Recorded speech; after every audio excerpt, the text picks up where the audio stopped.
It was a goal of mine to get 3 cylinders of spark plugs changed on my truck today. I got 2 out of 3, but like Meatloaf says, 2 out of 3 ain't bad.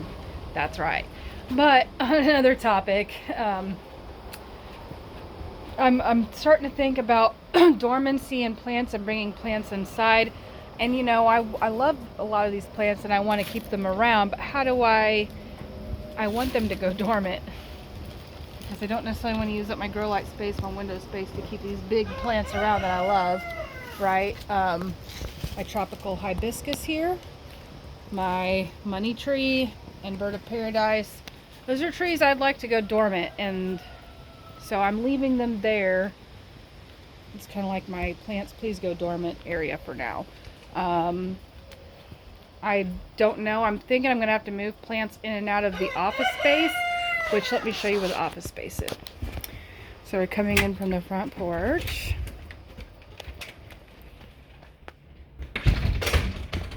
There's my dining room. Come over here, there's the living room. And I'll probably have some low light tolerant plants in here because look how much light comes in through here. Not a lot. And then this is the office space. And I got that, it's a south facing window, but that's where my rain barrels are out there and stuff. So it's very shaded. So it's a okay light. It's a okay light. Well, I guess I'm not lying. It's okay window to hang some plants in, some certain plants. But, and then we shut this office door and then there's the back door and it stays cooler in here than the rest of the house. In fact, that's where my Thanksgiving cacti are, in here in a cooler, darker spot. So I'm forcing them to bloom. And maybe moving them in and out between the back deck here where I got the asparagus fern and a couple Hoya. And then I got my peacock plant out there that you can't see from here. You know, moving them in and out versus a hard frost and not maybe between. But I don't want them to come in here and come out of dormancy is the thing because the weather's okay. I don't have a basement and I don't have a garage, so yeah. But just looking at my raised beds, it's rained yesterday since then. And I got more stuff falling apart out here and that's fine. I'm planning on replacing that with edging.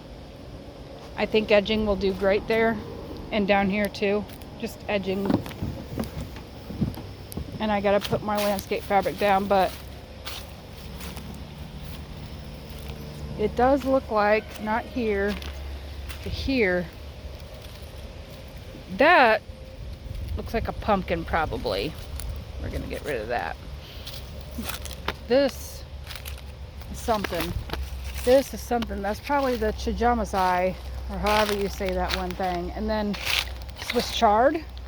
I got some Swiss chard growing, maybe some bok choy too, and some lettuce. So that's great. It doesn't look like the spinach has come up yet, but you know, that's all right. Everything else is. And look, I even got volunteer tomatoes coming up. Volunteer tomatoes. That's right. That's right. So we're doing good things here, and I still got yet to take this fence down, and then I'm going to take my hoops out of my galvanized raised beds that are junk and I do not recommend buying, moving them onto here and overwintering my greens here this winter. Last winter I grew greens in my crappy raised beds all winter, and so I totally plan on doing that again. Why wouldn't I? Right? So anyway guys, that's the situation at my house right now. It's wonderful. Just call me Lemony Snickets because it's a series of unfortunate events. But some good things are happening too. So I'm just not trying to let the demons win or anything like that. I am a child of Jesus. That's right. Anyway guys, I love you and so does Jesus. God bless.